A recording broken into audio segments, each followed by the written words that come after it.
à tous. Et je vous propose que nous démarrions notre conseil municipal à l'heure, il est 19h. Stéphanie Chédal pour l'appel. Bonsoir. Madame Juliette Dariussec. Présente. Monsieur Hervé Bayard. J'arrive. Monsieur Bertrand Topi. Présent. Madame Marie-Christine Bourdieu. Présente. Monsieur Charles Daillon. Présent.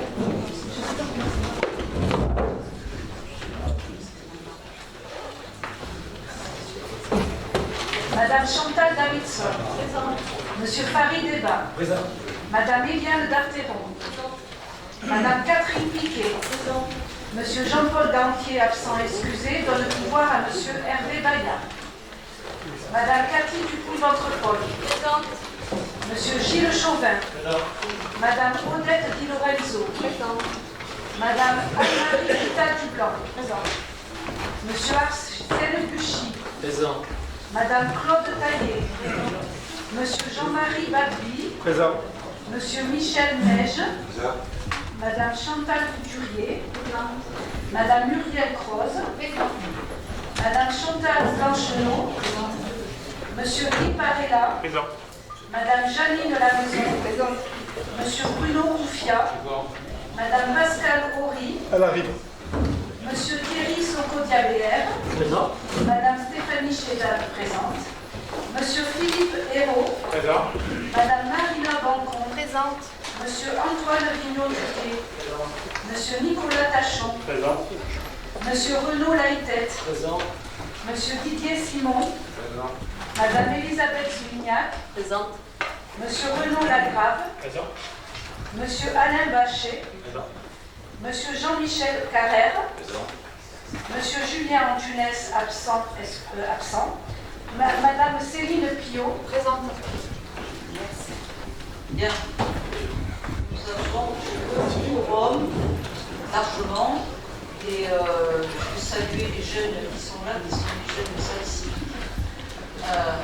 C'est bien qu'ils viennent assister à une séance, ou au moins à une partie d'une séance sur le conseil municipal et je les remercie de leur présence. Pour ce moment démocratique. J'ai démissionné ou pas? Non, alors, je vais te dire. Ah d'accord. Non, j'avais lu dans la presse que Comme vous. monsieur Pinette devait démissionner rapidement, je pense que vous voyez. Il n'a pas démissionné. Voilà. Pour l'instant, nous en sommes là. Et nous avions mis ensemble le projet d'ajuster notre règlement intérieur, pour lequel, bon, il faut que nous initions une petite commission, hein, je ne pense pas que ça demande beaucoup de temps, mais c'est vrai que nous n'avons pas eu le temps de la mettre en place lors de notre depuis notre dernier conseil municipal. Et je vous propose que nous fassions cela pour le conseil municipal du mois de juin. Mais en attendant, je viens de dire qu'il y a de toute façon la loi du 31 mars 2015 visant à faciliter l'exercice par les élus locaux de leur mandat et une charte de l'élu local qui définit les principes déontologiques qui encadrent l'exercice du mandat. Et que je vous propose, alors vous avez dans vos chemises cette charte qui vous a été remise. Le texte de cette charte de l'élu local comporte 7 points. Je vais vous dire, l'élu local exerce ses fonctions avec impartialité, diligence, dignité, probité, intégrité. Dans l'exercice de son mandat, l'élu local poursuit le seul intérêt général à l'exclusion de tout intérêt qui soit personnel, directement ou indirectement, ou de tout autre intérêt particulier. L'élu local veille à prévenir ou à faire cesser immédiatement tout conflit d'intérêts. Lorsque ces intérêts personnels sont en cause dans des affaires soumises à l'organe délibérant dont il est membre, l'élu local s'engage à les faire connaître avant le débat et le vote. L'élu local s'engage à ne pas utiliser les ressources et les moyens mis à sa disposition pour l'exercice de son mandat ou de ses fonctions à d'autres fins. Dans l'exercice de ses fonctions, l'élu local s'abstient de prendre les mesures lui accordant un avantage personnel ou professionnel futur après la cessation de son mandat et de ses fonctions. L'élu local participe avec assiduité aux réunions de l'organe délibérant et des instances au sein desquelles il a été désigné. et issu du suffrage universel, l'élu local est et reste responsable de ses actes pour la durée de son mandat devant l'ensemble des citoyens de la collectivité territoriale à qui il rend compte des actes et des décisions prises dans le cadre de ses fonctions. Voilà, donc c'est une base de travail aussi pour ajuster notre prochain règlement intérieur. Cette loi est intervenue après les élections municipales, bien sûr, donc, mais je crois que dès qu'il y a un renouvellement, il faudra de toute façon inscrire dans les règlements intérieurs cette charte, ce qui avait été prévu par la loi de 2015. Donc, et je n'ai toujours pas reçu, pour répondre à la question qui m'a été posée, toujours pas reçu de lettre de démission, ni de lettre d'excuse pour l'absence d'aujourd'hui. Je vous propose que nous passions au procès-verbal de la séance du 15 février. Y a-t-il eu des propos mal retranscrits? S'il n'y en a pas, je vous propose que nous passions au vote. Y a-t-il des votes contre? Des abstentions? C'est adopté à l'unanimité. Je vous remercie. Un point sur les comptes rendus des décisions que j'ai pu prendre entre le 6 février et le 28 mars. Vous l'avez dans votre dossier du Conseil. Est-ce que vous avez des questions? Je ne vais pas lire ces points, il n'y a pas grand-chose. Je ne vais pas lire ces points un par un. Rien d'inhabituel. Pas de questions? Parfait. Je vous propose de passer à la délibération, à la première délibération. Il faut que nous votions les taux de fiscalité 2017. Nous avions défini quand même dans notre budget. Charles Baillot. Merci Madame le maire. Donc là, il s'agit de voter les trois taux des trois taxes avant le 15 avril. Donc nous vous proposons de voter les taux taxes d'habitation, taxes foncières, taxes foncières bâties. À nouveau, cette année, nous n'augmentons pas ces taux, nous les maintenons. Donc il vous est demandé de voter un taux de 20,82 pour la taxe d'habitation, 20,63 pour le foncier bâti et 35,80 pour le foncier non bâti. Nous tenions simplement à réaffirmer que le cap que nous nous étions fixé n'en passe d'être tenu, puisque nous avons souhaité contenir au maximum la fiscalité, en n'augmentant que très sensiblement sur ces mandats, donc malgré les baisses de dotation. Je rappelle que c'est un sujet majeur, puisque les impôts et taxes représentent 65% de nos recettes de fonctionnement. Donc c'est un sujet sensible. C'est 19 millions d'euros sur 30 millions de budget. Le budget, c'est assez simple, c'est 65% des recettes sont les impôts et taxes, et de l'autre côté, 40% de nos dépenses sont les frais de personnel. Donc voilà, il vous est demandé sur cette délibération de voter pour le maintien de ces taux identiques. Question, M. Bachet.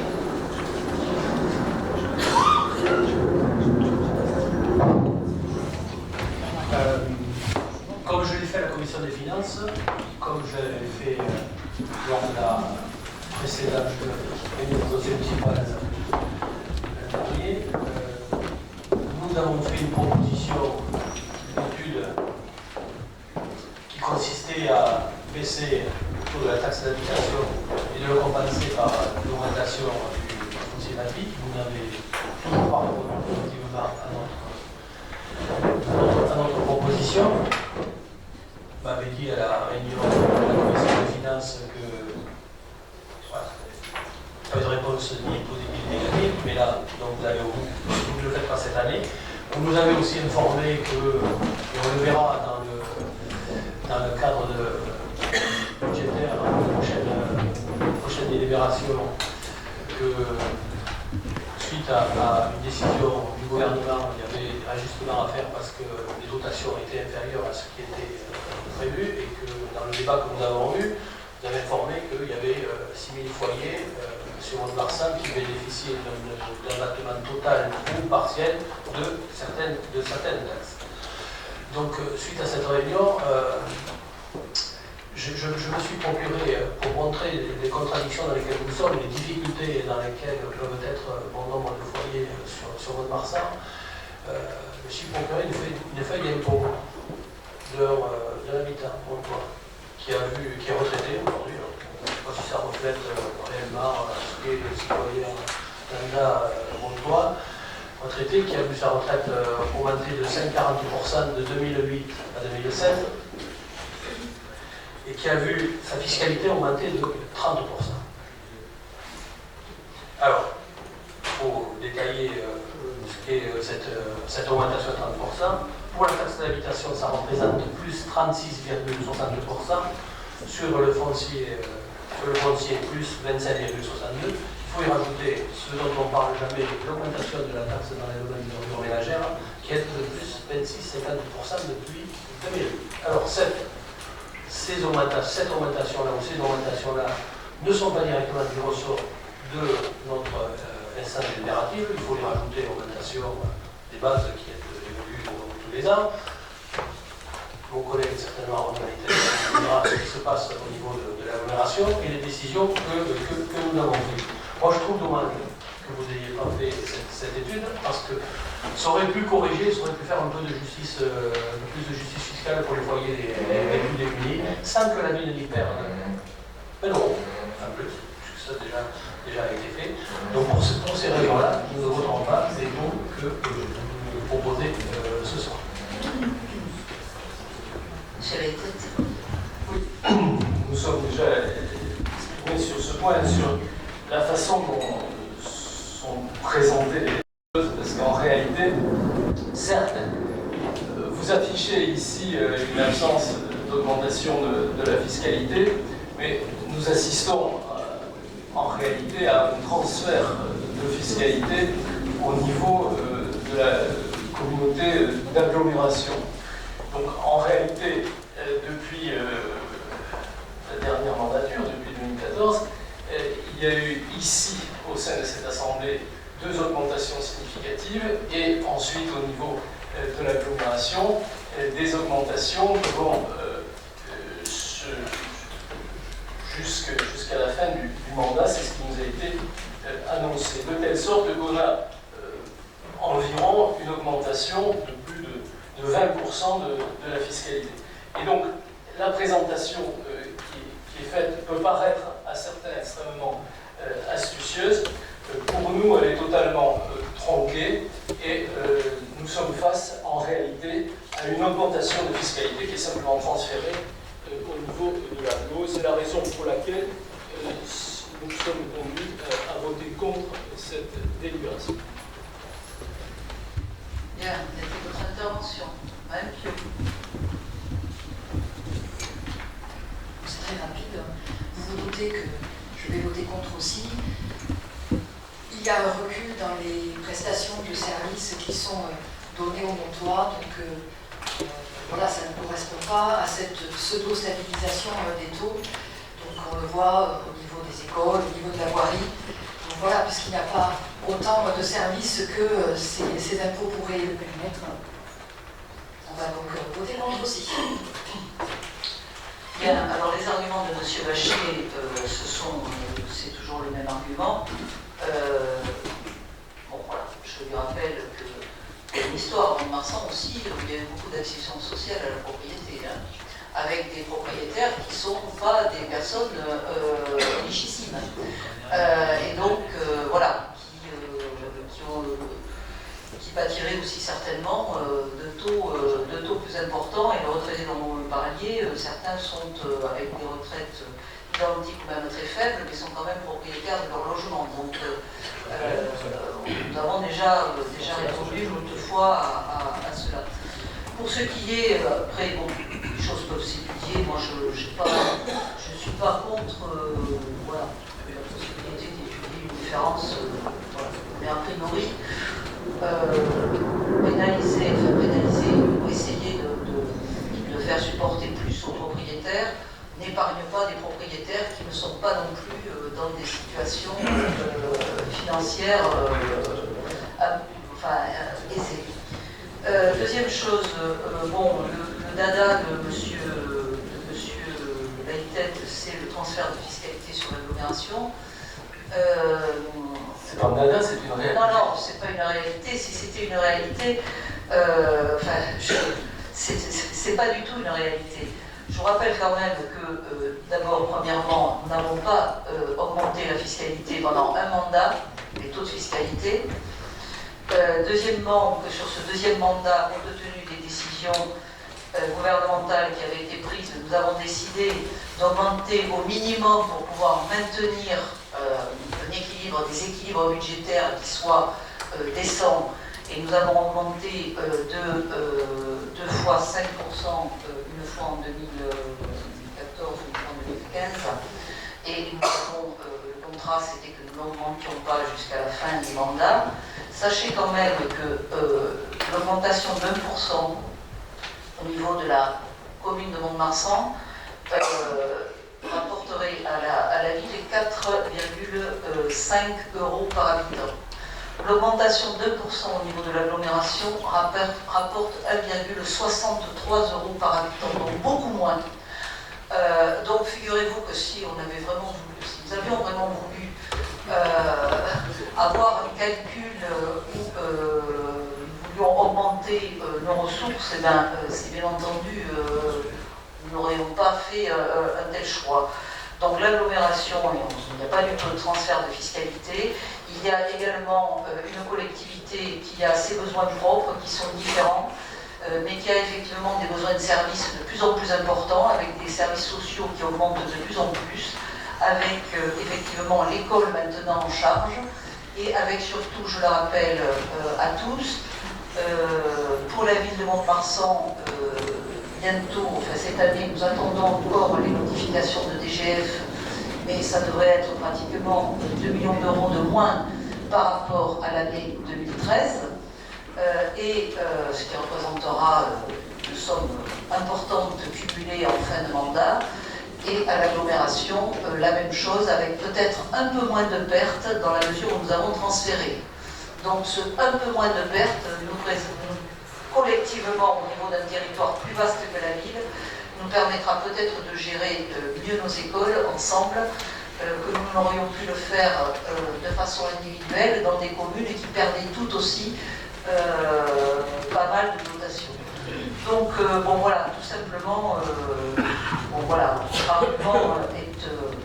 votre argument est bien sûr, bon, enfin, moi je comprends que vous portez ça en boucle, mais vous comprendrez bien que l'engagement que nous avons pris d'augmenter les taux d'imposition au minimum pour avoir des ratios corrects dans nos finances, dans nos budgets, me semble une solution sage par rapport aux diminutions que nous pouvons vivre depuis quelques années, pour essayer ensemble, collectivement, de garder le meilleur service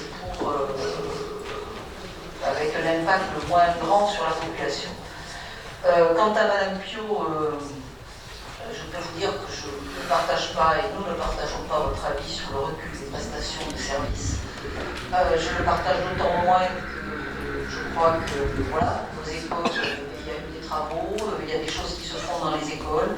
La voirie, il y a toujours des enveloppes voirie conséquentes au niveau de l'agglomération. Les associations, on le verra tout à l'heure, nous gardons les mêmes enveloppes pour les associations.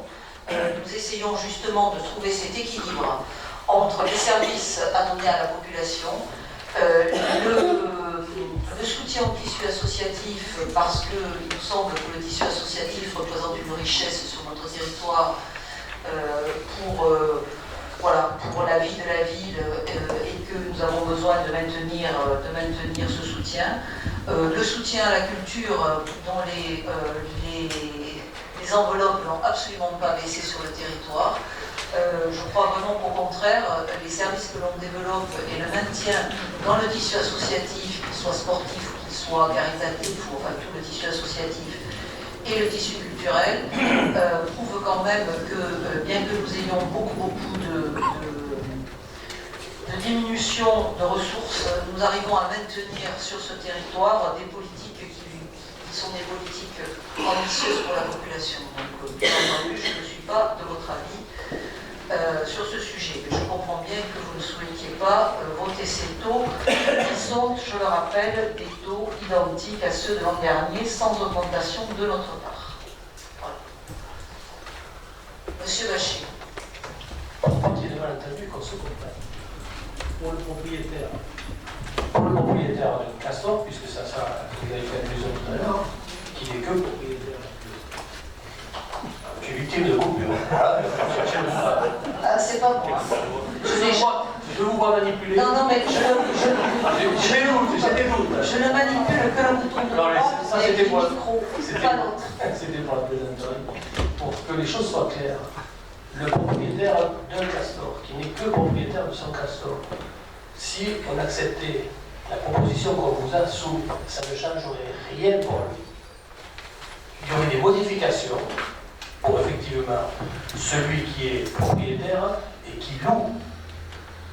Puisque là, effectivement, le locataire paierait moins de taxes d'habitation, les fonciers bâtis qui seraient donc payés par un propriétaire. Donc, il n'y aurait aucune modification. Donc, il ne faut pas essayer de dévier notre proposition sur des choses qui n'existent pas. On ne peut pas faire ça, monsieur.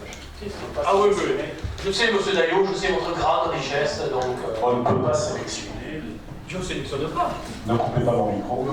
On ne peut pas sélectionner le propriétaire qui occupe, celui qui loue, on ne peut pas sélectionner. Ah si, ça changerait complètement. Mais si, ça changerait complètement, parce que... le foncier bâti... Ah, là, et là, il faut changer. Moi, je toucherai rien. Et pareil, Alors, c'est Madame Bourdieu. et par ailleurs, si vous me permettez, il y a déjà 2000 rôles qui sont complètement exonérés. Et je vois bien votre côté un peu Robin des Bois, où on prend aux riches propriétaires pour donner aux pauvres locataires. Mais moi, Marsan, c'est pas la forêt de Charroud. Et on n'a pas des maisons comme à Biarritz ou à Saint-Tropez. On a majoritairement des maisons qui sont classées 5, 6, 7. Il n'y a pas que la Villa Mirasol classée 3. Donc il faut... on a des gens qui toute leur vie ont, vous le savez, ont payé leur maison, et au moment où ils l'ont payé, ils vieillissent, et c'est là qu'on va surtaxer la taxe d'habitation. Je ne suis pas certain que ça... Ça ne change rien, c'est que pour celui qui est propriétaire de plusieurs maisons que ça change. Ah oui, c'est ça. Donc, d'un côté, on prend aux riches pour donner aux pauvres, menez-le au bout. Et après, vous pénalisez aussi les artisans et les commerçants. Pas du tout. Mais non. Bon, je rappelle aussi que les taxes foncières ne concernent pas que les habitations. Non, mais d'accord. Voilà. Ça concerne aussi l'économie et les commerces en particulier. Et, voilà. Bien, donc, je vais passer au vote. Donc, qui est d'avis de voter contre? Donc, vous êtes 3, 4, 5, 6, 7. Qui est d'avis de s'abstenir? Ces taux sont adoptés à la majorité. 7 votes contre et nous sommes 38, 30 et 31. 31 pour le budget et les décisions modificatives. Jean Daillot. Merci Madame le maire. Donc là, il y a une série de décisions modificatives. La première concerne le budget ville avec des écritures concernant les taxes foncières d'habitation. Alors c'est un peu en lien avec notre première délibération.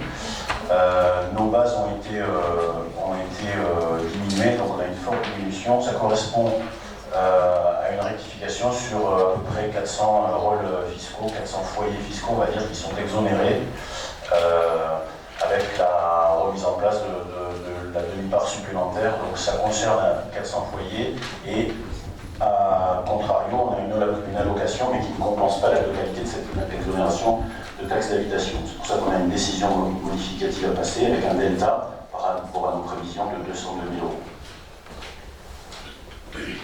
Délibération numéro 2 que j'ai fait là. Des questions? J'ai juste une question qui est liée aux modifications budgétaires. Vous étiez engagé lors d'un dernier conseil municipal à nous donner le coût de la réfection de certains travaux que vous avez été obligé de faire suite certainement à des malfaçons. Alors, ce que j'aimerais savoir, oui, je vous parle du boulevard de la République, l'avenue des Martyrs de la Résistance, il y a des travaux qui ont été réalisés qui ont dû coûter, qui n'auraient pas dû coûter au contribuable, mais qui ont dû coûter au contribuable. Ça serait bien que nous ayons l'atterrissage complet en termes de ce que ça a coûté à la ville. Autre question liée à ça, je voudrais savoir comment ça s'est passé pour la réflexion du trottoir devant le nouveau cinéma, puisque ce trottoir avait été réalisé avant. Donc, je pose la question, ça avait été réalisé avant, je sais qu'il y a eu des travaux, après j'espère que ça n'a absolument rien coûté aux contribuables, et savoir comment on allait faire sur la place du général Leclerc suite, je suis passé encore ce matin, dégradation profonde de ce qui a été fait il y a quelques années, alors que ça nous a été présenté comme quelque chose de durable, qu'il n'y aurait aucun travaux à réaliser pendant une longue période. Bon, à mon avis, le tapis est complètement à refaire là où circulent les véhicules. C'est De Gaulle. Oui, De Gaulle, oui, beaucoup de choses. On va interdire la circulation, comme ça on aura réglé le problème. Et ça fera une zone qui sera plus agréable. Bon, vous êtes en forme, monsieur Bachet. Alors, tout simplement pour vous dire que ce qui est, pour essayer de répondre à vos questions, les travaux au niveau des plateaux du boulevard de la République, la réfection a coûté 70 000 €, dont 35 000 € à charge de la ville et 35 000 € de l'entreprise. Deuxièmement, sur 4,5 millions de travaux, l'entrée ouest. Vous voyez, c'est quand même pas, voilà, c'est une petite réflexion.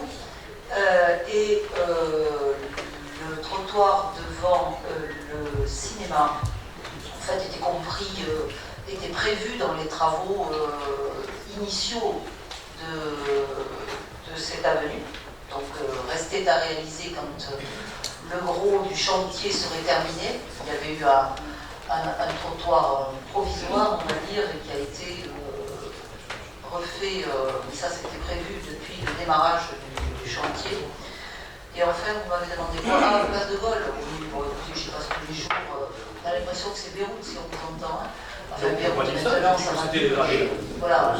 Bon, et vous avez raison, je pense que sur les pavés, il faut interdire la circulation automobile. Donc, ça peut être l'occasion, si vous le demandiez, d'en faire une zone piétonne. Moi, les zones de piétonnes ne me dérangent pas du tout. Très bien. Voilà, donc nous poursuivrons cette réflexion ensemble. Ça, aucun problème. Voilà. Nous poursuivrons cette réflexion ensemble. Voilà.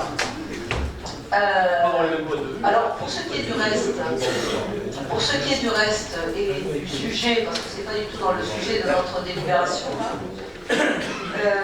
bon, moi ce que je constate simplement, c'est que nous avons une ressource attendue qui est bien inférieure à ce qu'il y a de dispositions qui ont été prises, notamment en termes d'augmentation des bases, des dispositions inhabituelles qui ont été prises en décembre.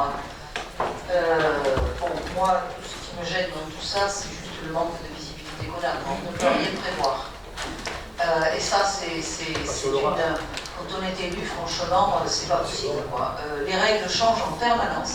En permanence. On ne peut, il nous est impossible de prévoir sur un mandat, sur un demi-mandat. Enfin, c'est une vraie difficulté, une très grosse difficulté. Et enfin, bien sûr, moi je n'ai rien contre le fait qu'il y ait des exonérations qui soient prônées par l'État, mais ce sont des décisions de l'État.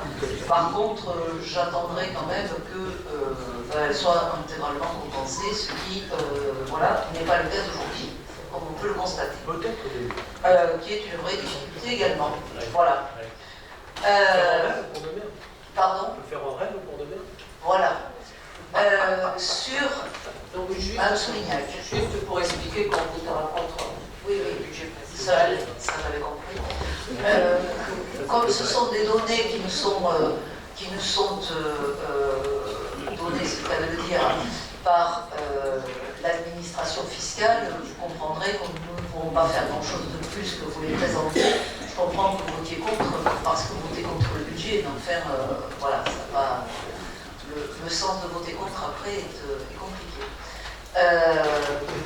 Pour moi. Bon, y a-t-il des votes contre? 7. Des abstentions. Donc vous votez contre les diminutions de taxes, c'est ça? Enfin, de nos ressources. Bien. Et oui, on vote contre, vous devriez aussi faire comme ça, C'est pas faux. vous protesteriez. C'est pas faux? Je protesterai. Eh oui. Bien.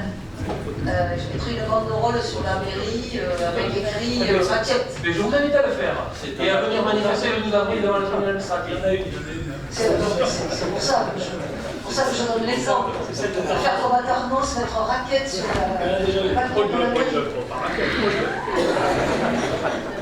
Bien. Donc, cette délibération est adoptée à la majorité parce que nous avons quand même quelques personnes responsables autour de cette table. À la majorité. Ouais, 7 votes contre. Oh, je plaisante. On le prend pas mal, Ce soir. Bien. La délibération 3, mise à disposition. Ah, pardon. C'est la télé. Vous allez voter pour les autres? Non. Merci Madame le maire. Donc celle d'après. C'est la télé. Il s'agit sur la section d'investissement d'un transfert de chapitre sans aucune incidence. Le fait qu'on paye au SIDEC des travaux, nous on avait assigné ça à des règlements de facture, en fait il faut que ça s'assigne à une subvention. Donc c'est simplement un changement de chapitre. On parle des montants des subventions du gouvernement passé, 350 299. Je peux peut-être enchaîner sur la décision d'après. Oui, c'est une bonne idée. Donc sur la régie des fêtes, il s'agit simplement d'une jolie écriture pour permettre de dégager de la section de fonctionnement vers la section d'investissement.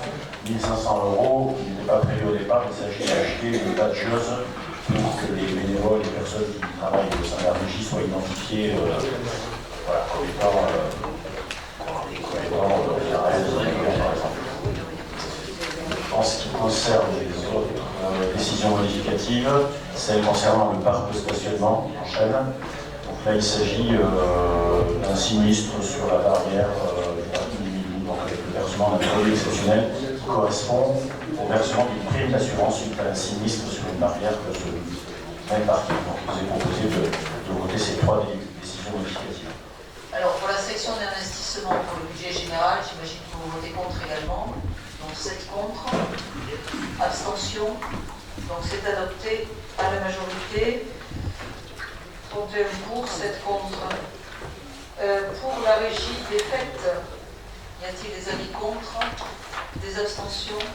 Il n'y en a pas, c'est adopté à l'unanimité. Pour le parc de stationnement, y a-t-il des avis contre?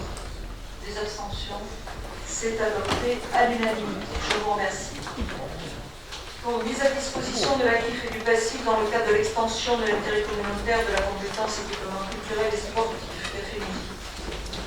Donc là, les 2 délibérations à suivre, la 3 et la 4, je vous propose de les traiter en même temps, elles sont liées. La première, il s'agit simplement d'une délibération purement comptable pour acter la valorisation des biens actifs-passifs de la ville vers l'agglo. C'est une délibération non budgétaire qui correspond à ce qui s'est traité notamment à la FLEC. C'est un peu ce qu'on a fait aussi pour le scolaire.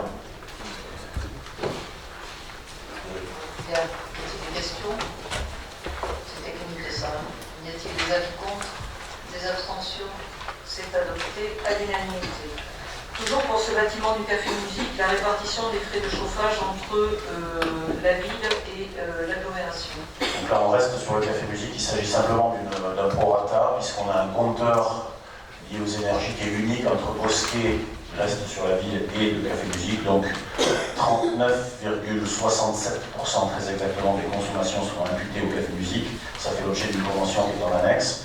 Et les 60% restants restent sur la ville. Donc voilà, il s'agit simplement d'acter et de voter cette répartition. On peut imaginer qu'avec les travaux futurs, on aura 2 compteurs, un pour chaque bâtiment. Pour l'instant, on n'en a qu'un seul. Et en précisant quand même que les frais de fonctionnement de cet équipement ont été transférés par la ville à l'agglomération. Hein. Ce n'est donc pas une économie pour la ville. Hein. On a transféré ces frais. Bien. Y a-t-il des avis contre? Des abstentions?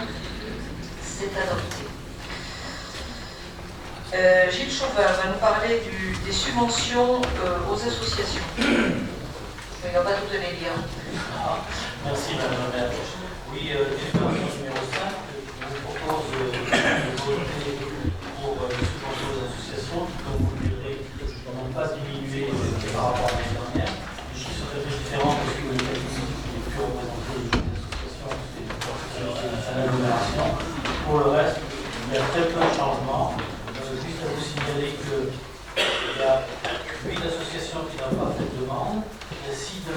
4 demandes nouvelles et une augmentation minime pour 6 associations, ce qui fait que le budget est équilibré pour cette année à 1 120 895 €. Donc, nous demandons de voter cette délibération. Merci. Sachant que sur la délibération, il y a également noté toutes les mises à disposition du personnel qui sont bien sûr valorisées par chaque association dans ses budgets. Et qui sont aussi un coût pour la ville, bien sûr. Y a-t-il des questions? Est-ce qu'il y a des avis contre?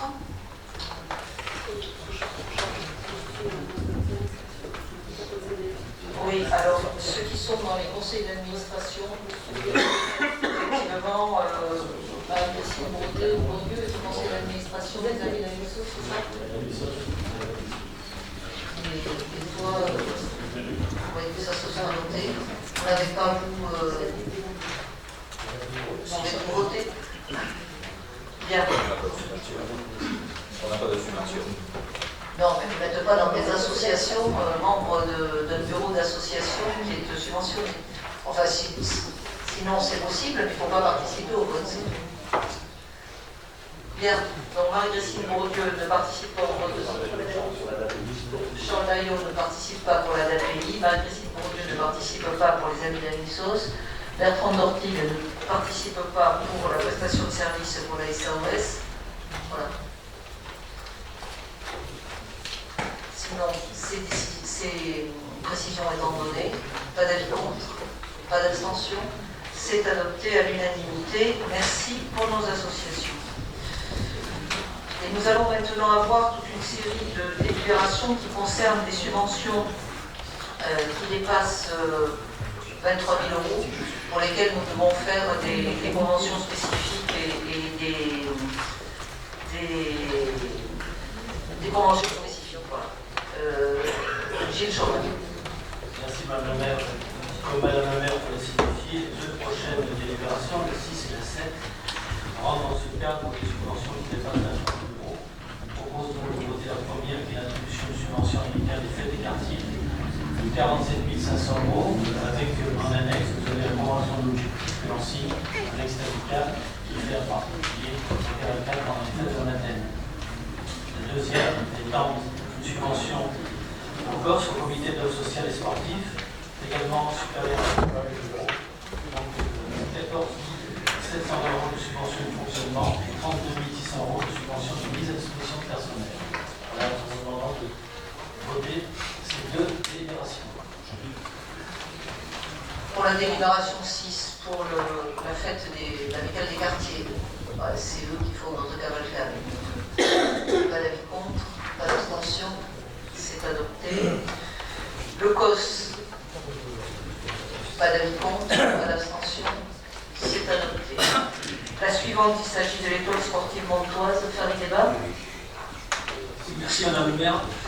Je propose tout simplement de voter pour l'attribution d'une subvention à l'école sportive montoise de l'e-sport pour un montant de 97 850 € en subvention de fonctionnement. Il y a également en annexe un projet de convention d'objectif. Bien. Pas de questions? Y a-t-il des avis contre? Des subventions des abstentions, pardon. J'en finis par faire des lapsus. C'est adopté à l'unanimité. Le stade Montour sport. Oui, merci Madame le maire. Même délibération que la précédente, mais en direction du stade Montour sport, avec un montant de 693 000 € 405. Subvention de fonctionnement ainsi que 46 000 € de subvention au titre de la mise à disposition de personnel. Y a-t-il des avis contre? Des abstentions? C'est adopté à l'unanimité. Chantal Davidson va nous parler du centre d'art contemporain.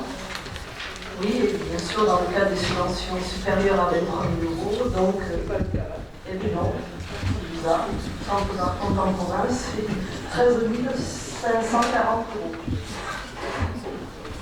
Oui, mais nous avons une convention. Il y a une convention Voilà. entre les deux associations, c'est pour ça que ça passe.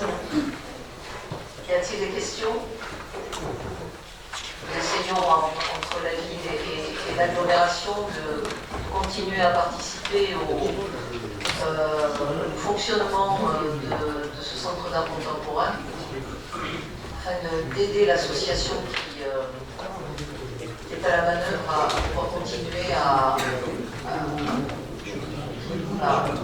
mettre en œuvre de belles expositions. Et qui a surtout modifié son bureau, qui a un nouveau bureau et qui a un projet de professionnalisation.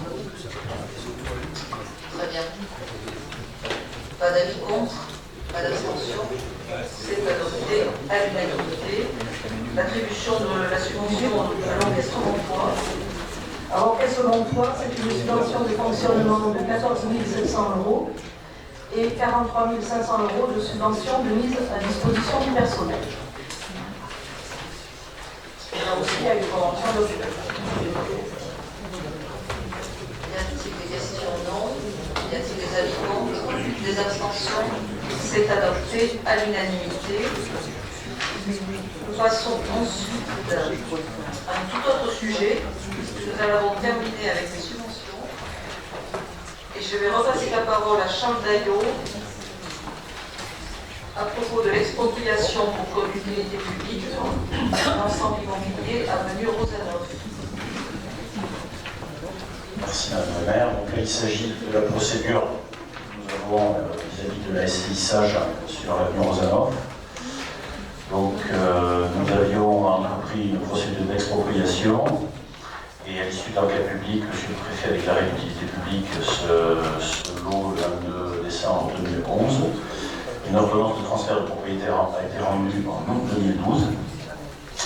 Le prix et les négociations à l'amiable n'ont pas abouti. Nous avions proposé un prix de 602 700 €, dont 547 000 d'indemnité principale, fixé au vu de l'estimation des domaines. La partie adverse sollicitait quant à elle un prix de 1 431 000 €.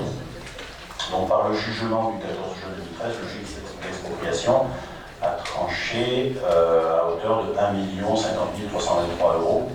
C'est 1,73 fois notre proposition. Donc la ville a interjeté l'appel de cette décision auprès de la Cour d'appel de Pau. Par la suite, la ville s'est pourvue en cassation. La Cour d'appel de Pau, saisie par la ville de Mont-de-Marsan sur envoi de cassation, a confirmé le jugement de première instance. Aujourd'hui, donc, le jugement fixant les indemnités d'expropriation étant exécutoire, nous avons donc mobilisé les fonds et il vous est proposé dans cette délibération il est envisagé plutôt que de verser directement à la SCI Sage la totalité de l'indemnité, de consigner la somme correspondant à la différence entre le prix fixé par le juge d'expropriation et le montant proposé par la ville, c'est-à-dire la différence entre nos 602 700 € et les 1 050 000 du juge, donc soit 447 000 € qui sont un flux d'argent qu'on va déposer à la caisse des dépôts et consignations sous forme de orchestre. Donc voilà ce qui vous est proposé dans cette délibération. Avez-vous des questions, M. Laïtette? Si on met bien cette délibération, il y aurait finalement 3 décisions qui fixent le montant de l'indemnité à 1 052 323. C'est ça? Monsieur Daillot. Il y a 3 décisions qui fixent les montants de l'indemnité. J'imagine que c'est l'indemnité principale de remploi, toutes les indemnités à 1 million, puisqu'on a un jugement, ensuite il y a eu un appel, donc la Cour d'appel de Pau a confirmé cette décision. La ville a formé un pourvoi en cassation.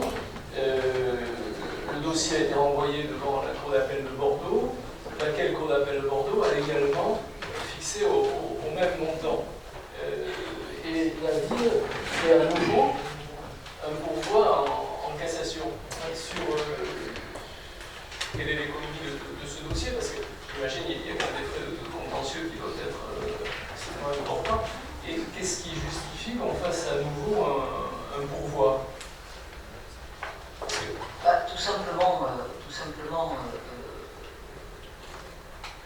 3 décisions. Oui, j'entends bien. 3 décisions qui, à mon avis, sont absolument inacceptables. C'est honteux. Il est honteux, je le dis très tranquillement, il est honteux qu'un juge d'expropriation, pour un dossier qui était ce dossier, qui était un dossier en quartier sensible, où nous avions un projet qui était un projet de vitalisation du quartier, avec création d'extension du pôle commercial, et un projet qui était économique pour le quartier, qui était donc un projet qui était déficitaire au départ, déjà pour la collectivité. Hein. Alors, moi j'entends bien qu'on défende les propriétaires. Hein.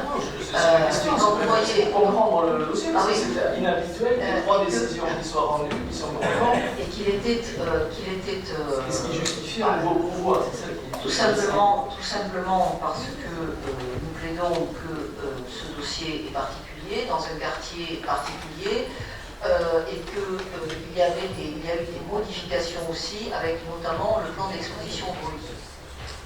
Et la modification du plan d'exposition au bruit qui change un petit peu la donne sur cette partie, chose qui n'existait pas auparavant, puisque le plan d'exposition au bruit est en train d'être modifié actuellement. C'est un élément nouveau.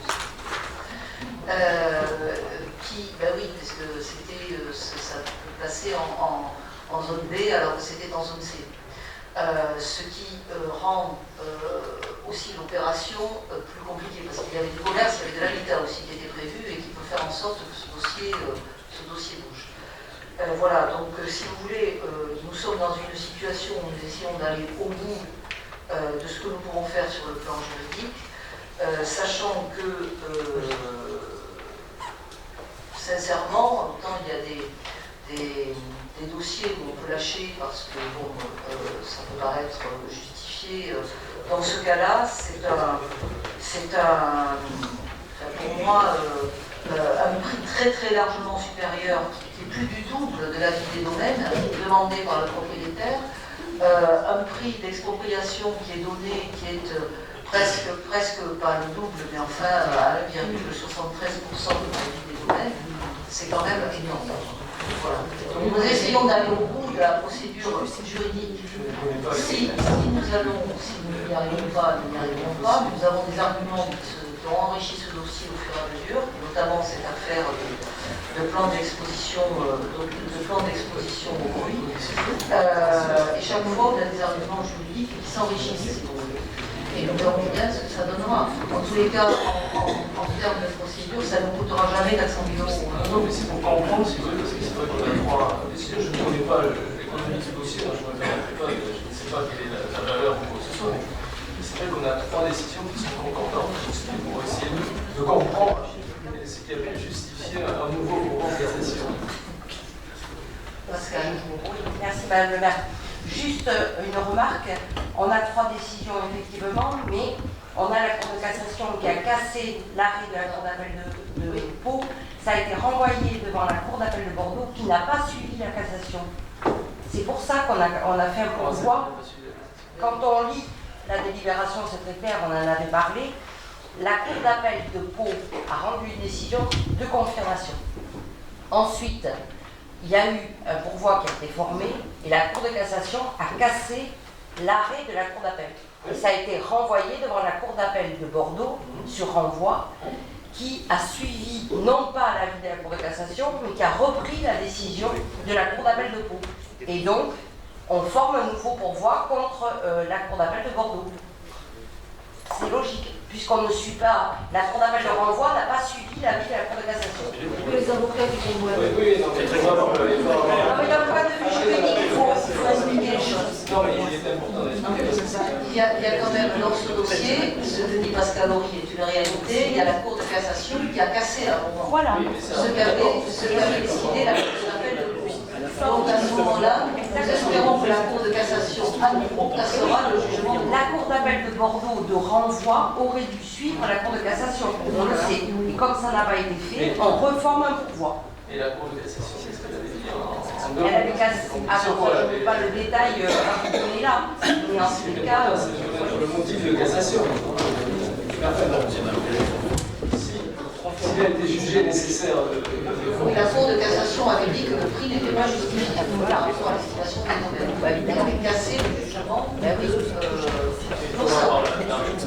Et si vous voulez, on va qui est très complexe, mais qui est quand même un dossier, je le dis. Voilà. Parce qu'il y a des sommes qui sont conséquentes. Voilà. Dans un dossier, dans un quartier qui tient à cœur de continuer de développer des polarités de quartier, de développer de l'emploi sur le quartier, ce qui pourrait nous être permis sur ce foncier et ce bâti qui est en jeu. Et je n'ai pas vérifié, mais souvent, puisque là, ce qui est proposé, c'est de consigner l'opération du prix.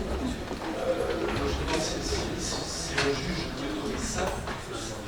Habituellement, moi, je n'ai pas vérifié sur ce dossier particulier, de rajouter dans autoriser à peut-être intervenir, à engager toutes les procédures nécessaires à cet effet, de formule de ce type.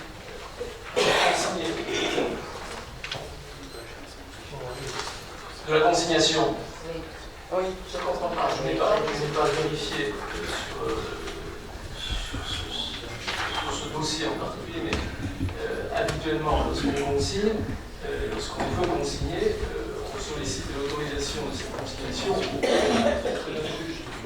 Donc il est peut-être utile, dans l'autorisation qui vous est conférée, d'indiquer tout simplement que vous êtes également autorisé à engager une procédure éventuelle nécessaire à cette étude. Parce que là, vous êtes autorisé à la signature de tout document et pièces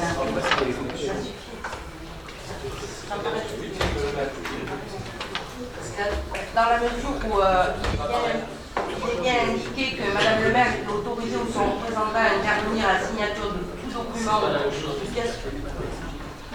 Ça a été fait avec mon conseil. Déposer une requête.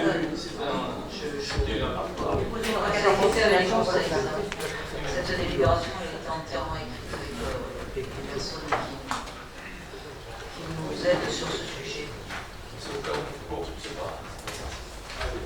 Bien. Il y a des avis contre, des abstentions. Je vous remercie. C'est adopté à l'unanimité. Alors, nous changeons complètement de sujet. La désignation des membres au sein des organismes extérieurs. Nous devons désigner notre représentant pour la commission locale de l'eau du schéma d'aménagement et de gestion des eaux bassins de la Toulouse. Donc, je vous propose de nommer Thierry Socodialer, qui est un grand spécialiste de l'eau. Il sera reconduit en l'occurrence. Il sera reconduit à cette clé puisqu'il siège déjà. Donc en fait, cette instance renouvelle son bureau et donc il y a un renouvellement et donc Thierry Socodialer était déjà membre de la clé et je vous propose que nous le laissions dans cette mission qui suit avec attention. Y a-t-il des avis contre? Des abstentions? C'est adopté à l'unanimité. Mise à jour du tableau des emplois communaux.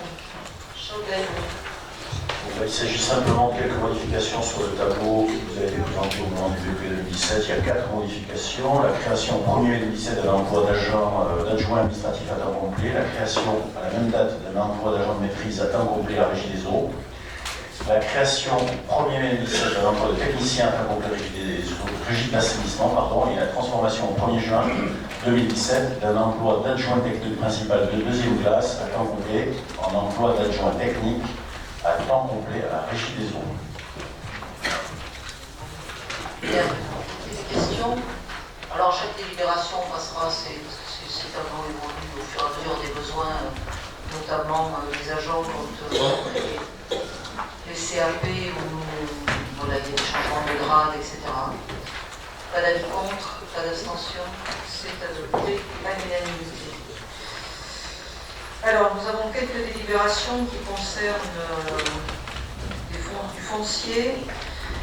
Hervé Bayard, la désaffectation et déclassement du domaine public communal Place Bouébène. Merci Madame le maire. Donc, je vous propose d'aborder les délibérations 15 et 16 ensemble, puisqu'elles sont étroitement liées. Il s'agit en effet dans cette délibération de permettre puis de procéder à la cession d'un ensemble immobilier appartenant à la ville. Cet ensemble immobilier est dit la ferme de Bouébène, 2 rue du Général Journet.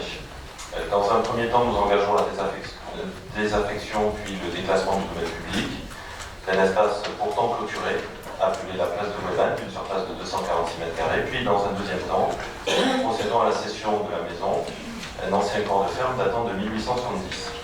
Ce corps de ferme est composé de 2 appartements, un T1 et 4, occupés actuellement et depuis fort longtemps, plus de 30 ans, par des locataires, dont font partie Mesdames Sadi et Larré, qui ont accepté de faire l'acquisition de ce bien au prix de 50 000 €, à la condition de garder les occupants actuels.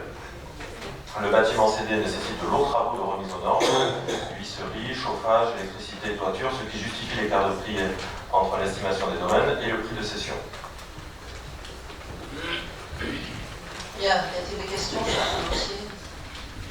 Pas de questions.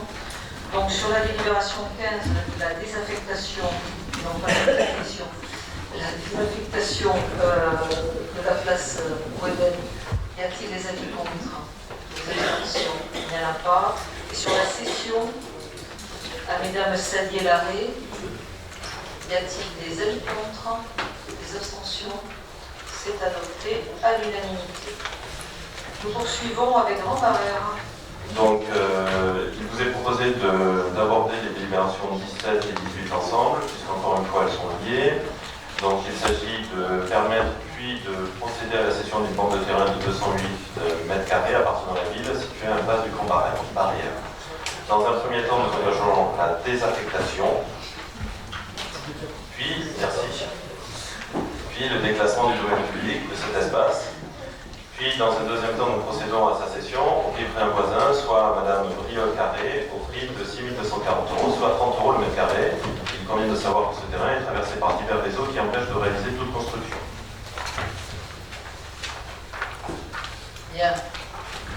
Sur la délibération 17, concernant la désaffectation et le déclassement de l'impasse d'une partie de Grand Barrère, y a-t-il des avis contre? Des abstentions? Il n'y en a pas. Sur la cession de cette partie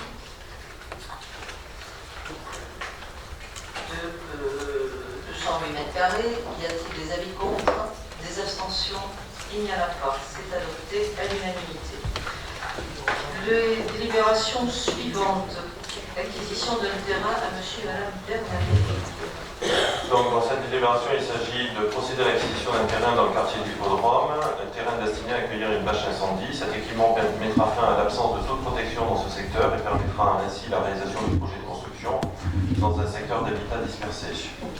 Après avoir sollicité les propriétaires du secteur, M. et Mme Bernadette ont accepté de céder à la ville une surface de 251 m² au prix de 4 000 €. Y a-t-il des questions? Y a-t-il des avis contre? Des abstentions? C'est adopté à l'unanimité. La délibération suivante concerne les modalités d'implantation et d'usage de conteneurs enterrés et semi-enterrés pour la collecte des déchets ménagers. Donc, dans cette délibération, il s'agit de procéder à la signature d'une convention tripartite entre la commune, la communauté d'agglomération et le CICNOM dans le cadre de la réalisation et de la gestion de conteneurs enterrés ou semi-enterrés de collecte des déchets ménagers, du sélectif, du verre et du papier. Cette convention porte sur une durée de 10 ans. Le financement sur la commune de ces équipements fera l'objet d'une évaluation sur la base d'une programmation sur 5 ans et sera répercuté sur le plan. Y a-t-il des questions? Y a-t-il des avis contre? Des abstentions? C'est adopté à l'unanimité.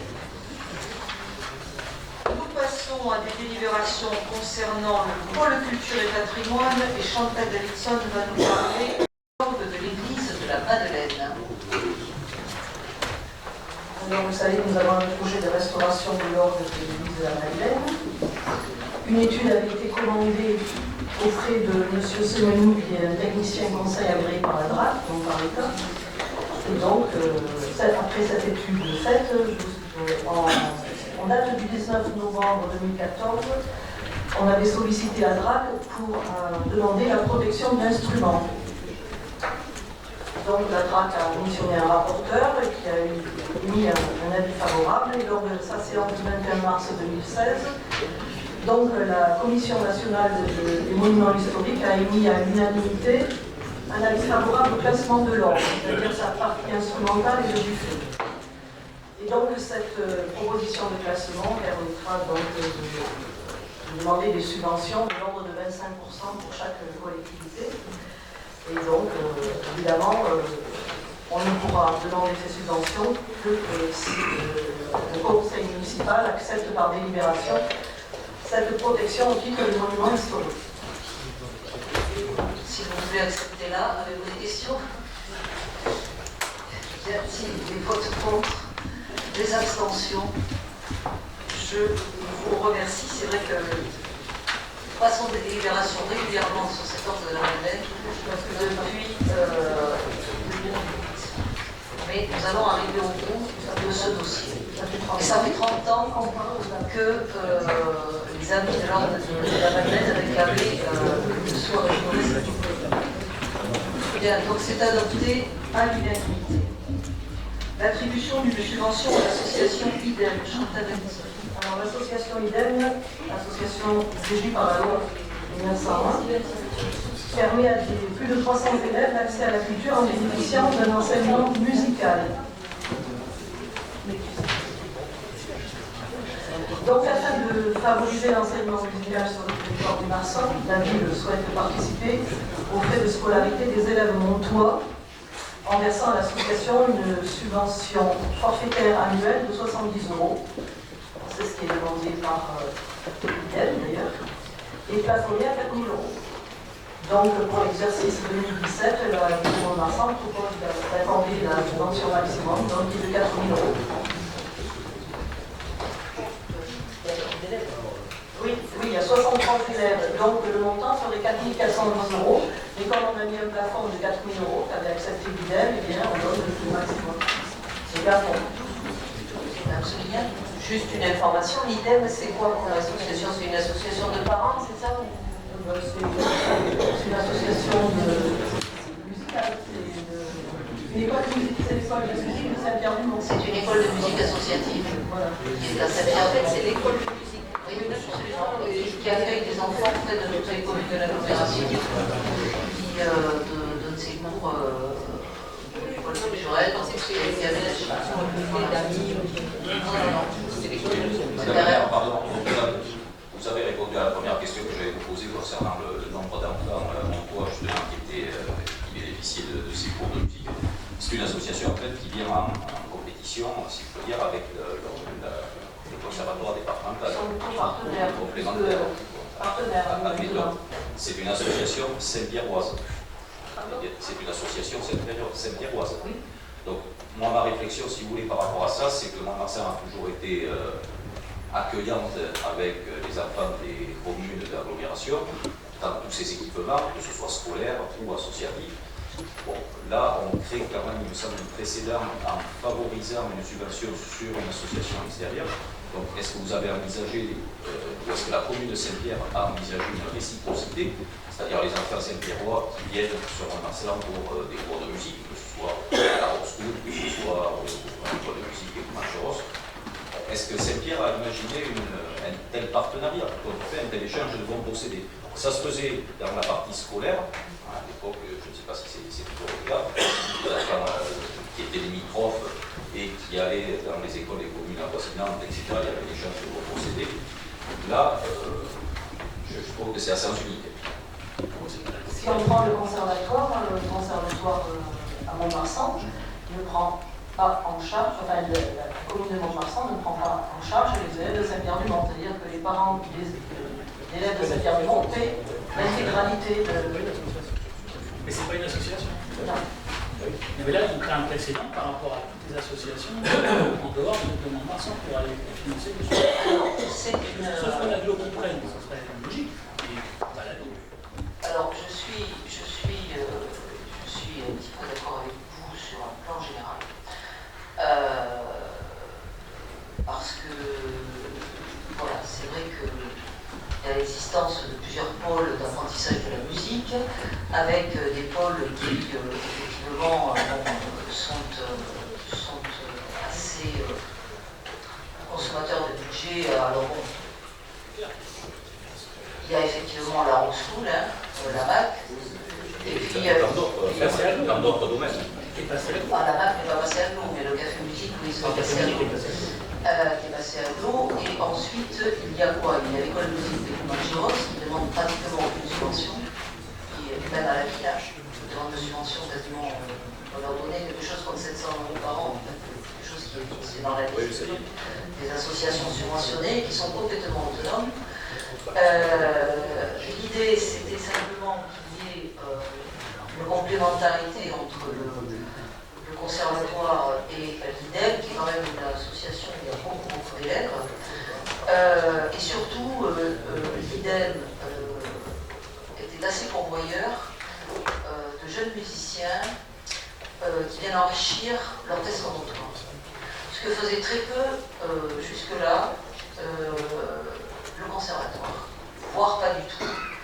Et nous avons besoin sur notre territoire de jeunes qui apprennent la musique et qui apprennent la musique pour aussi après continuer la pratique de la musique, notamment dans au sein de l'orchestre montois, qui est une formation, pardon, c'est pas un groupe, qui est une formation qui travaille beaucoup pour la ville de Mont-de-Marsan et pour l'animation de la ville de Mont-de-Marsan, vous le savez très bien, donc je ne vais pas vous faire l'article. Et qui avait vraiment besoin de musiciens, et donc de renouveler ces musiciens. Et donc là aussi, c'était pour nous un signe. Moi, c'est dans ce sens-là que je pense que notre aide peut être un facteur intéressant, un signe pour que voilà, cette formation des jeunes qui puissent intégrer après nos formations musicales qui nous sont nécessaires pour animer la ville, notamment les fêtes, enfin bon, je ne reviens pas là-dessus, puisse se faire. Voilà. C'était surtout dans ce sens que notre soutien me paraissait surtout justifié et important, pour ce qui était dans ce sens. Ensuite, vous avez raison de le dire, mais vous savez, bon, vous connaissez l'histoire quand même de toute cette affaire d'apprentissage de la musique, avec effectivement cette association d'apprentissage à Saint-Pierre-du-Mont, qui a été largement installée par l'ancien maire de Saint-Pierre-du-Mont dans des locaux excessivement confortables à la charge de l'agglomération, avec le projet d'en faire pratiquement une école de musique communautaire, qui venait faire concurrence au conservatoire. Donc c'était un petit peu compliqué tout ça. Alors je crois qu'à l'heure actuelle, chacun a trouvé sa place. La seule commune de l'agglomération, je ne sais pas s'il y en a d'autres, mais enfin, il y a Gaillère aussi. Gaillère et Mont-de-Marsan, qui adhérent au conservatoire. Nous avons, nous, souhaité continuer d'adhérer au conservatoire pour pouvoir donner un temps plus vaste d'apprentissage musical, parce que c'est plus réduit au niveau de l'IDEM, et surtout il y a le troisième cycle qui n'existe pas au niveau de l'IDEM. Mais le conservatoire ne peut pas non plus accueillir toutes les demandes d'apprentissage des jeunes montois. Et donc voilà, c'était un moyen également de pouvoir soutenir cet apprentissage. Et je suis d'accord avec vous, on discutera avec le maire de Saint-Pierre-du-Mont, mais à ce moment-là, il va falloir discuter avec beaucoup de communes. Parce que vous parliez du café musique, vous parliez de... Ben oui, mais c'est pareil pour les écoles, c'est pareil pour les crèches, c'est pareil pour les crèches, c'est pareil pour beaucoup de choses. Je vais plus loin dans ma réflexion, puisque vous m'y invitez. Et je ne veux pas être sénateur. Saint-Pierre-du-Mont ne fait pas partie, par rapport aux autres communes du Marsan, des communes les plus pauvres, loin s'en faut. C'est aussi ma réflexion par rapport à la participation. Mais moi j'ai une proposition à vous faire. Ça c'est pour tout le monde ou pour personne. Pour mettre tout le monde d'accord. C'est pour tout le monde ou pour personne. Ça ne va pas possible. Donc, pour éviter justement qu'on crée un précédent et puis pour qu'on mette tout le monde d'accord, puisque sur le principe, visiblement, vous avez le même problème que nous, on n'a qu'à verser ce montant-là à l'orchestre montois qui le reverse à ce moment-là. Et à ce moment-là, l'orchestre montois verse l'aide, là en l'occurrence on a appelé la convention, à cette association. Et après, ça ne nous regarde pas. Moi, je comprends ce que vous dites par rapport à l'orchestre montois qu'il faut faire en sorte qu'il y ait des jeunes qui soit beaucoup plus très bien, à ce moment-là, on verse à l'orchestre encore. Parce que l'argument, moi je l'entends, l'autre argument qui consiste à dire on ouvre un précédent avec ça, et on ouvre le débat que vous venez d'ouvrir. Moi, je veux bien, hein, mais ça veut dire que c'est sur tous les sujets. Donc à mon avis, il vaudrait mieux qu'on le verse à l'orchestre une fois, et puis à ce moment-là, ils se débrouillent avec qui ils aiment. Mais il n'y a pas de la musique. Je ne suis pas opposée à la réflexion parce que c'est complexe. Alors si vous voulez, on peut la retirer, on réfléchit, et puis on la retire. On la retire. Allez. Et on en reparle avec tout le monde. Il n'y a pas de souci. D'autant que ça crée des interrogations, ça m'en crée aussi que vous n'avez pas le temps. Parce que vous savez, les affaires de... les crèches, c'est pareil, hein. Les crèches montoises, sur les associations. Voilà, les associations, c'est la même chose, et je suis d'accord. Mais moi, c'était surtout sous cet angle de formation de musiciens spécifiques dont on avait besoin. On rajoute alors. Donc je la retire. Marie-Christine Bourdieu va nous parler de procédure d'extension du cimetière du Péglé, visant à créer un espace naturel d'inhumation.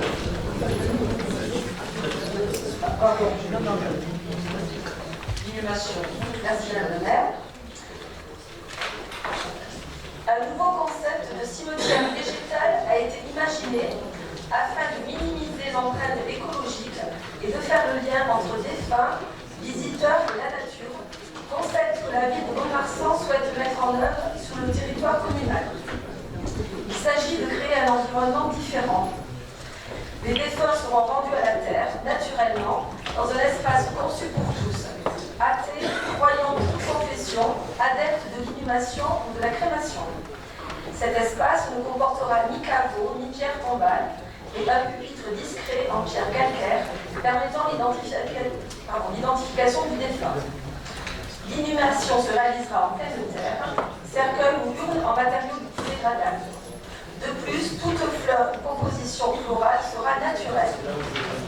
Pour créer un tel emplacement, dont la surface est estimée à 1600 mètres carrés, et ainsi proposer aux familles ce concept novateur en matière de sépulture, il est proposé d'aménager le terrain qui accueillait antérieurement la maison du gardien du cimetière du Pégué. En outre, l'espace dégagé permettra de créer un jardin de souvenirs pour la dispersion des cendres des défunts. Dans la mesure où le dit terrain n'est pas situé au plan cadastral, dans le périmètre du cimetière, il convient d'appliquer la procédure administrative d'extension d'un cimetière. L'extension est soumise à l'autorisation préfectorale. Dans ce contexte réglementaire, une enquête publique conduite par Madame le maire, conformément aux dispositions des articles L123.1 et suivant du Code de l'environnement, devra être préalablement organisée, ainsi qu'une étude hydrogéologique. Il est donc proposé à l'Assemblée d'approuver la création d'un carré naturel végétal et d'un jardin de souvenirs par extension du cimetière du Pégué, de confier à un expert la réalisation de l'étude hydrogéologique et de décider de lancer l'enquête publique corrélative. Très bien. Avez-vous des questions? Alors excusez-moi, c'est pas toujours gai de parler de cimetière, mais ce sont des lieux qui sont sous notre responsabilité et c'est un très beau projet. C'est-à-dire, c'est d'arriver à permettre à des familles qui le souhaitent d'avoir un espace totalement différent, qui est très environnementalement positif et où à travers ce type d'inhumation dans ce type de lieu, ça représente aussi un engagement pour l'environnement et je trouve que c'est un très beau dossier. Ce sont des lieux qui existent dans peu d'endroits pour l'instant et qui vont vraisemblablement l'offre va se multiplier au fil des années. Et en tout cas, ça permet aussi de résoudre, à mon avis, un problème à terme de place et d'espace qui sont nécessaires pour ces lieux qui sont moins importants dans un lieu environnementalement autonome. Voilà. Donc c'est un très beau dossier. Et il y a une attente de la population. Y a-t-il des avis contre? Les abstentions? C'est adopté à l'unanimité. Je vais enfin donner la parole à Bertrand, enfin je dis enfin, oui enfin, pour la dernière délibération à Bertrand Dortig à propos de l'accueil des collaborateurs occasionnels bénévoles au sein de la régie municipale des fêtes et animations. Après les cimetières, parlons de fêtes. Donc oui, cette délibération, signaler que nous sommes dans l'obligation de créer la notion de collaborateur occasionnel, parce que je rappelle que nous avons eu lors des fêtes 2007 donc un contrôle de la part de l'inspection du travail qui est arrivé à peu près 1 heure avant le jubilat, et que nous avons à peu près au sein de la régie 250 bénévoles qui participent donc à l'organisation de ces fêtes, aux organisations de tout spectacle horaire, pour les mandats, tout ça. Et suite ensuite de décision du Conseil d'État qui dit qu'une personne privée accomplit une mission qui normalement incombe à la personne publique, elle collabore au fonctionnement du service public, a donc la qualité de collaborateur occasionnel. Donc nous sommes en obligation de créer donc cette mission de collaborateur occasionnel qui dépend des bénévoles, donc dépendront uniquement de la régie des fêtes pour avoir une activité bénévole, bien sûr, que pour la régie des fêtes. C'est aussi la maison où nous avons l'achat de cette majeure de 1500 € pour leur faire des passes et des voilà, bien sûr, ils sont assurés par la mairie, tout ça, eux-mêmes ont une propre responsabilité civile et maintenant en conformité donc au cas si nous procédons à un contrôle de la part de l'inspection du travail pour les fêtes de 2017. Oui, tout simplement pour être en règle. Pour protéger tout le monde. Bien. Y a-t-il des avis contre? Des abstentions? C'est adopté à l'unanimité. Et nous avons terminé notre séance. Il n'y a pas de question qui m'avait été portée, mais Madame Soulignard. Si vous permettez, je voulais juste renouveler une demande qui avait été formulée en conseil communautaire le 8 décembre concernant la transmission des documents de travail du conseil municipal et du conseil communautaire. Nous avions demandé à ce qu'un exemplaire numérique, sous forme numérique soit adressé au groupe. Vous aviez dit oui. Et comme ça n'a pas été suivi des faits, je me permets de renouveler la demande. Vous avez les exemplaires qui sont. Donc, je redis, c'est parce que pour nous, c'est une pratique d'archiver sous forme numérisée, n'ayant pas encore, on ne peut pas faire des ordi, donc on avait demandé à avoir un du couple, les deux. Vous aviez dit oui. C'est ça. Non, ce que je ne comprends pas, c'est que tous ceux qui veulent. Vous avez les exemplaires. Il ne marche pas bien. Ben si, c'est votre tablette qui ne marche pas bien. Si on va directement sur le site, on va bien sur le c'est parce que vous avez voté contre. Il fallait la vouloir. Vous allez voir. Elle vous en prie. Voilà. Vous aviez dit oui en conseil communautaire. Je vous dis qu'aujourd'hui, vous me disiez non, je vous avoue, je n'avais pas compris. Il y avait le moi je sais plus ce qui est numérique. Alors, ce qui est transmis, c'est numérique. Là, c'est numérique. Alors, nous, on avait demandé, vous allez dire oui, parce que vous savez, ça se fait. On avait demandé papier, parce que pour le moment, on n'a pas d'équipement numérique. Donc, oui, il y a vous allez l'avoir. Donc, en attendant, voilà, on souhaitait, pour les facilités de travail, d'avoir aussi numérique, sachant que ça ne coûte rien de plus. Voilà, Philippe Hérault, il s'est collé le dossier mieux que moi. Vous voulez dire avoir un document PDF de l'intégralité des déclarations, c'est ça? En plus, voilà, le petit dossier. Parce que, bon, là, l'application fait que c'est délibération par délibération. Après, je sais pas si... Non, mais moi, c'est la même chose que les autres. On veut un exemplaire en plus pour le groupe, c'est tout. Un accès de plus. Non, mais même les gens peuvent recevoir, les autres ne peuvent pas recevoir. Oui, puisque, alors, au départ, en fait, si vous voulez qu'on revienne sur l'histoire... Philippe, on ne va pas passer la soirée là. Est-ce que tu peux voir directement avec Madame Sourignac Et le service quel est son souhait? Voilà, parce que là, j'avais cru qu'on avait répondu à votre attente. Si ce n'est pas le cas, on va essayer de voir ce qui est possible. Très bien. Merci beaucoup. Je vous remercie. Je vous souhaite